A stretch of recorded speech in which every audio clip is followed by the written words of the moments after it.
You will hear a number of different recordings, and you'll have to answer questions on what you will hear. There will be time for you to read the instructions and questions, and you will have a chance to check your work. All the recordings will be played once only. The test is in 4 sections. Write all of your answers on the test pages. At the end of the test, you will be given 10 minutes to transfer your answers to an answer sheet. Now turn to Section 1 on page 163.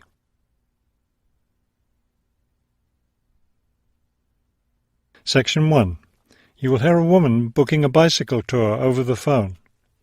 First, you have some time to look at questions 1 to 4 on page 163.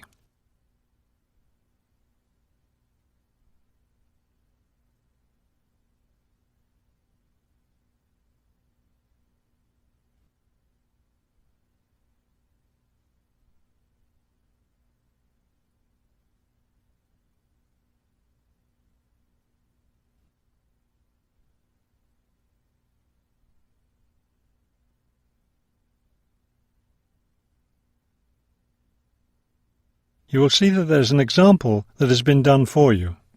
On this occasion only, the conversation relating to this will be played first. Global Bicycle Tours, may I help you? Yes, thank you. I'd like to sign up for a bicycle tour. The man answers the phone. Global Bicycle Tours. So the word global has been written at the top of the form. Now we shall begin. You should answer the questions as you listen, because you will not hear the recording a second time. Listen carefully and answer questions 1 to 4. Global Bicycle Tours, may I help you? Yes, thank you. I'd like to sign up for a bicycle tour. Which tour were you interested in? We have the River Valley Tour coming up in June and the Mountain Tour in July. The River Valley tour is in June. I thought it was in May. It actually takes place the first week of June. Oh, I see. Well, I can still do that. The River Valley tour is the one I want. Splendid. Just let me take your information. May I have your name, please? Carla Schmidt. That's Carla with a K, not a C. Karla. Thank you, Ms. Schmidt. Address? Do you need a street address, or can I give you my post office box? A post office box is fine. It's P.O. Box 257, Manchester. Thank you. OK, next. Will you be bringing your own bicycle, or do you want to rent one from us? I'll bring my own. Excellent. Now, we provide all the meals, so we need to know if you have any dietary restrictions. I don't think so. What do you mean? I mean, if there's any food you can't eat. Some people have food allergies or are vegetarian or have to avoid dairy products, things like that. Oh, I see. Well, yes, I'm a vegetarian. I never eat meat. Before you hear the rest of the conversation, you have some time to look at questions 5 to 10 on page 163.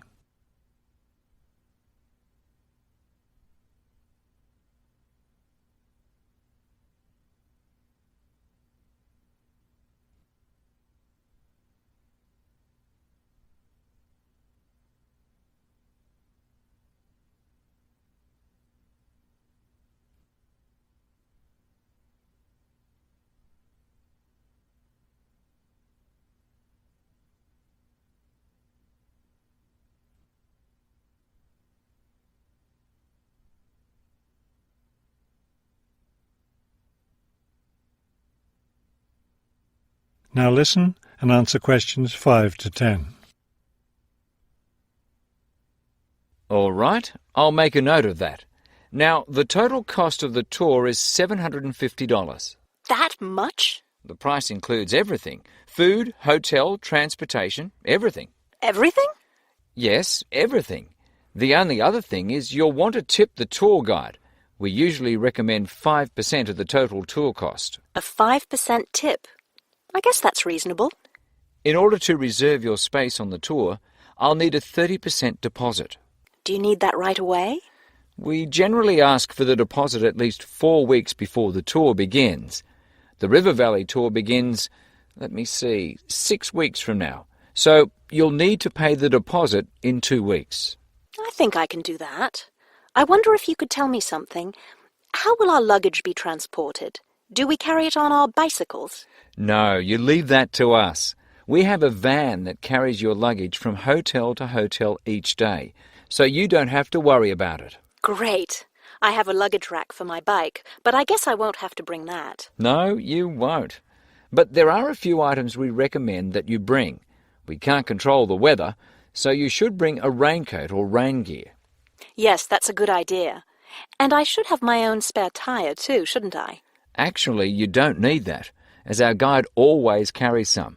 And of course, you won't need maps either, since our guide has the route all planned. What about a water bottle? I'll need that, won't I? Yes, you should definitely have a water bottle. A camera would be a good idea too, since that tour goes through some very scenic areas. I have a guidebook of that area. I wonder if I should bring it along. We don't recommend guidebooks. It would just be extra weight, and the tour guide knows a great deal about the area. Yes, I see. Is there anything else I need to know? I think we've covered the important points. I'll send you a tour brochure, and you can call again if you have any questions. Thank you very much. That is the end of section 1. You now have half a minute to check your answers.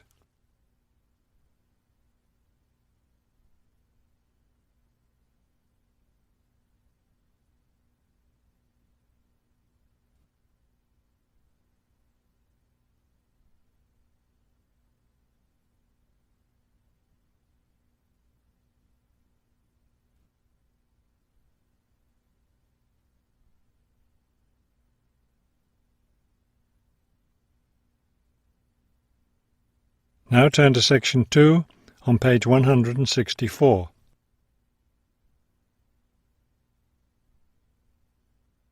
Section 2. You will hear a tour of a newly renovated health club. First, you have some time to look at questions 11 to 15 on page 164.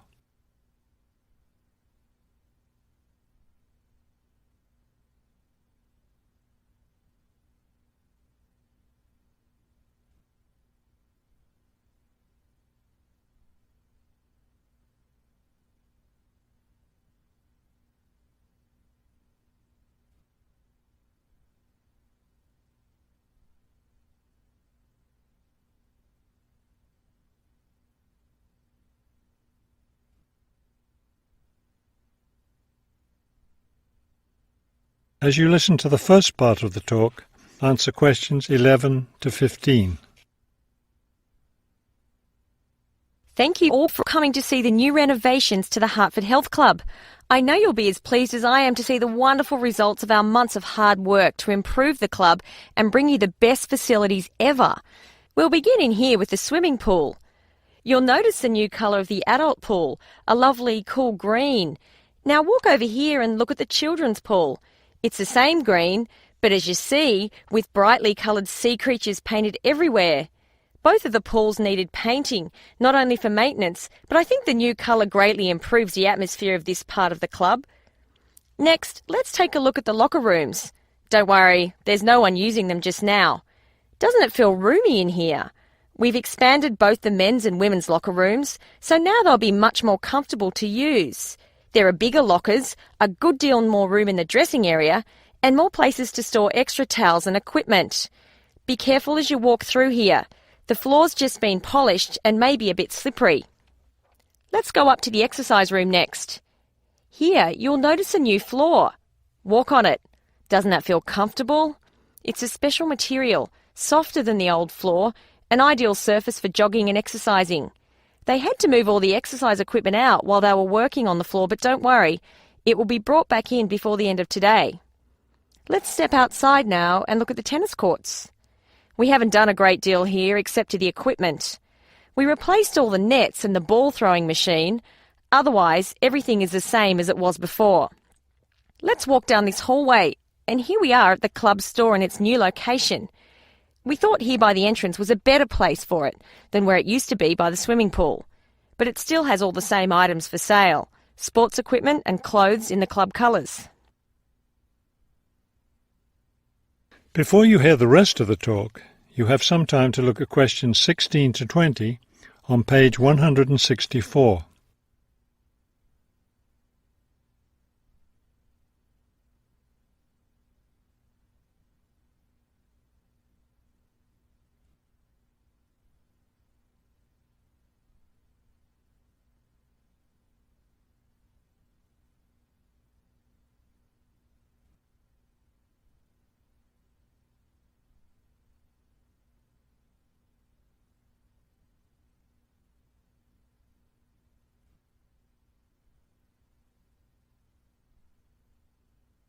Now listen and answer questions 16 to 20.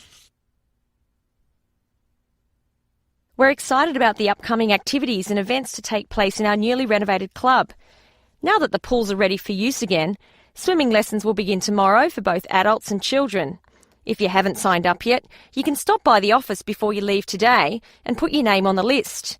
If you're a tennis player, you'll be interested to hear about the tennis competition coming up on Wednesday.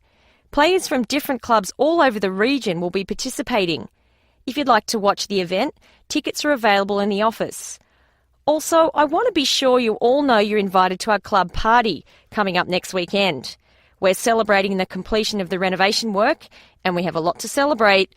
The entire renovation project was finished in just 9 months. That's 3 months less than the 12 months we'd originally planned on. We're proud of that, and proud that we came in under budget too. Because we've had such good results with this project, we're already planning the next one.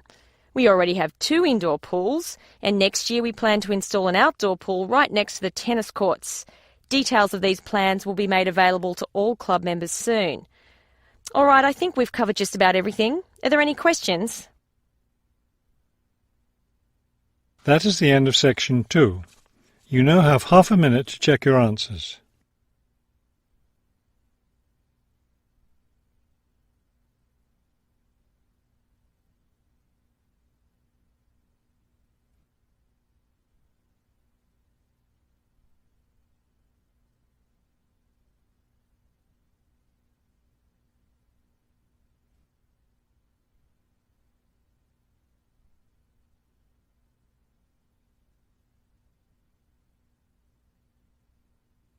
Now turn to section 3 on page 165.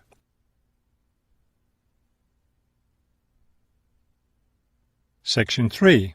You will hear a museum director talking to several student interns, explaining their internship duties at the museum. First, you have some time to look at questions 21 to 25 on page 165.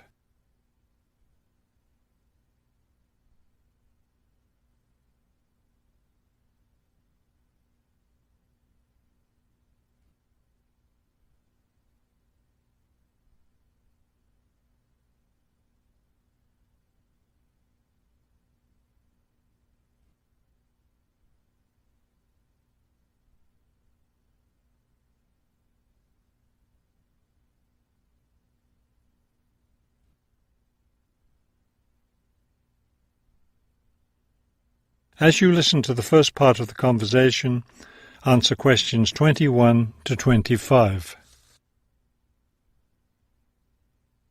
Welcome to the City Museum of Art. I'm Dr. Shirley Johnson, the director of the museum's internship program. Today, I'll be giving you an orientation to the museum and our museum administrator's internship program. Will we get a chance to tour the museum today? Yes, we'll start right now with a tour of the building. We'll skip the basement. Most of that part of the building is devoted to art conservation, which won't be part of your internship. Let's begin here on the ground floor with the museum offices. I guess this is where we'll be spending most of our time, helping with the office work. You'll spend some time working in here so you can learn what the administrative duties involve. But you'll also get a chance to experience all aspects of museum work. This room in here is the museum tours office. I'm interested in that. I'd really like to help out with the tours. That's great, because you'll all have a chance to lead some tours and maybe even to develop a tour of your own, too. Let's go up to the second floor now. This is the boardroom in here, isn't it? Will we get to go to board meetings? Only members of the board of directors attend those. Now, back here behind the galleries are the classrooms. You're all welcome to attend any class you want at no charge. But we won't be teaching any, will we?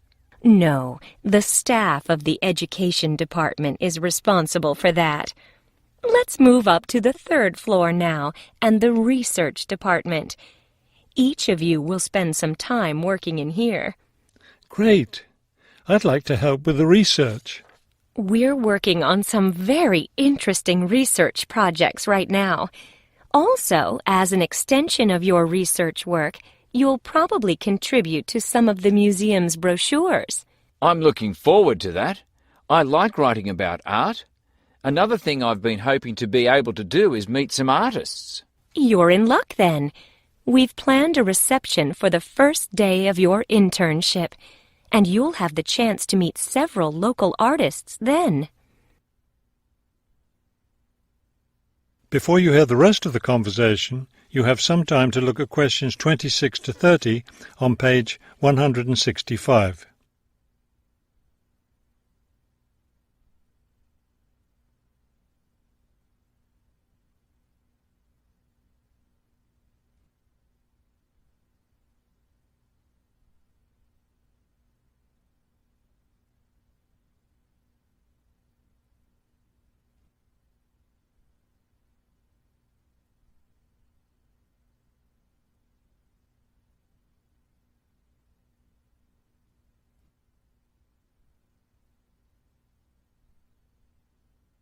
Now listen and answer questions 26 to 30.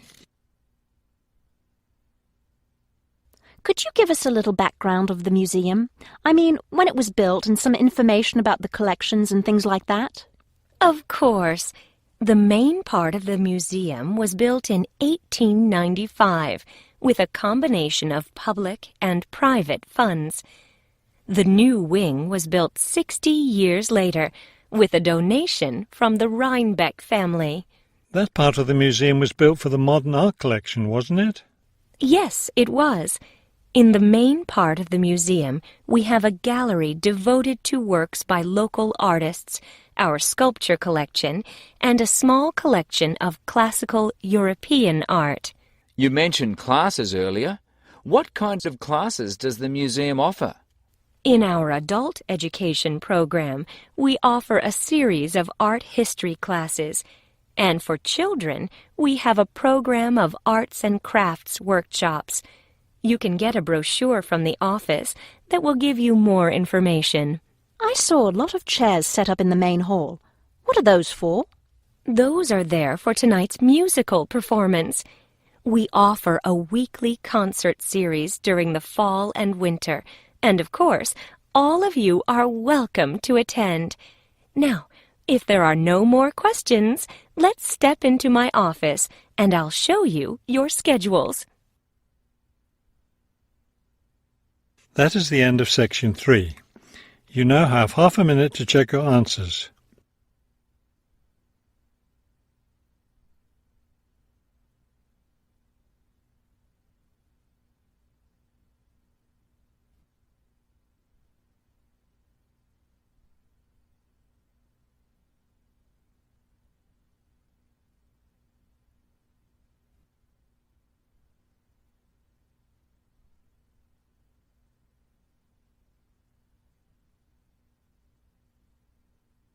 Now turn to section 4 on page 166.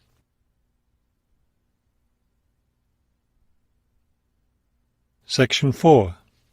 You will hear a lecture about the history of the tomato.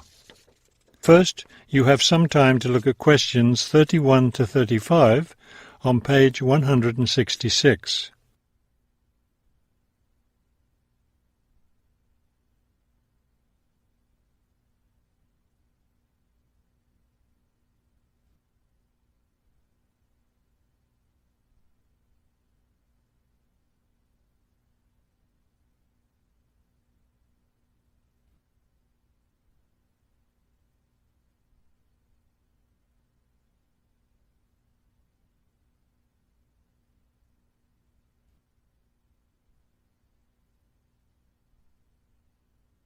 Now listen carefully and answer questions 31 to 35.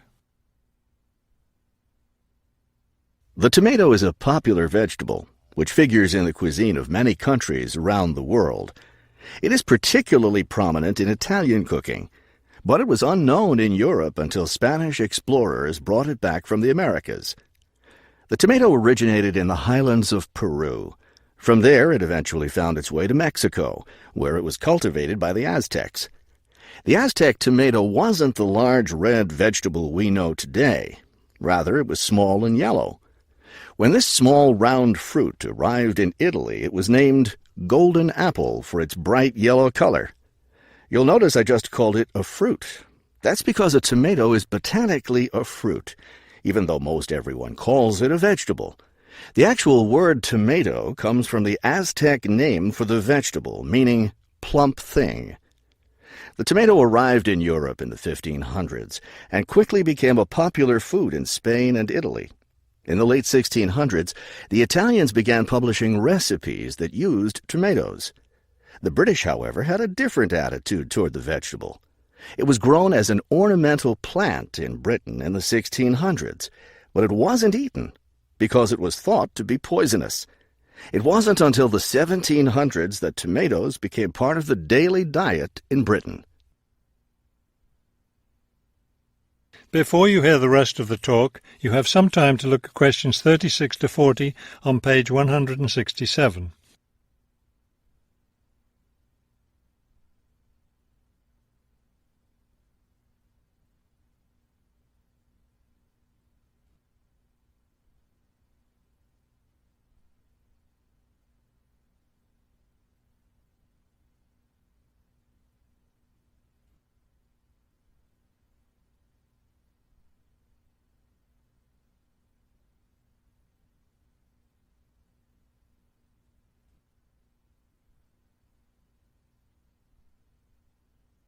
Now listen carefully and answer questions 36 to 40.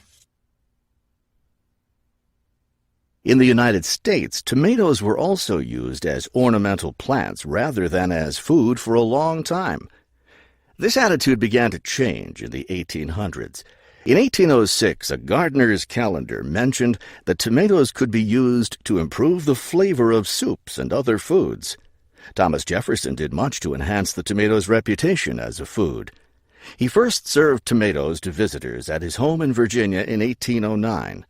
Then in 1820, a man named Robert Gibbon Johnson decided it was time to discard once and for all the idea that tomatoes were poisonous. To prove his point, he ate 1 kilo of ripe red tomatoes in public. 2,000 people gathered to watch this feat, which took place on the steps of the courthouse in Salem, Massachusetts. Amazingly enough, Johnson survived this stunt.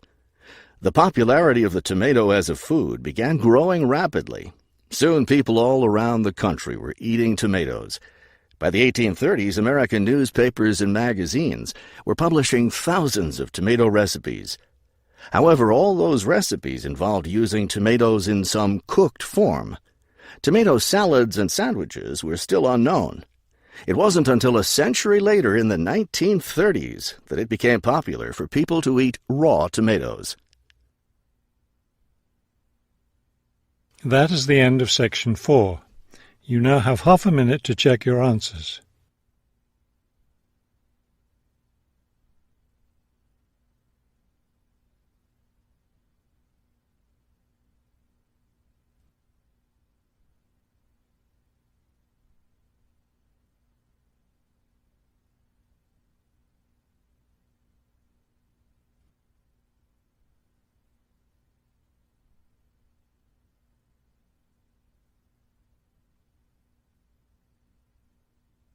You will now have 10 minutes to transfer your answers to the listening answer sheet.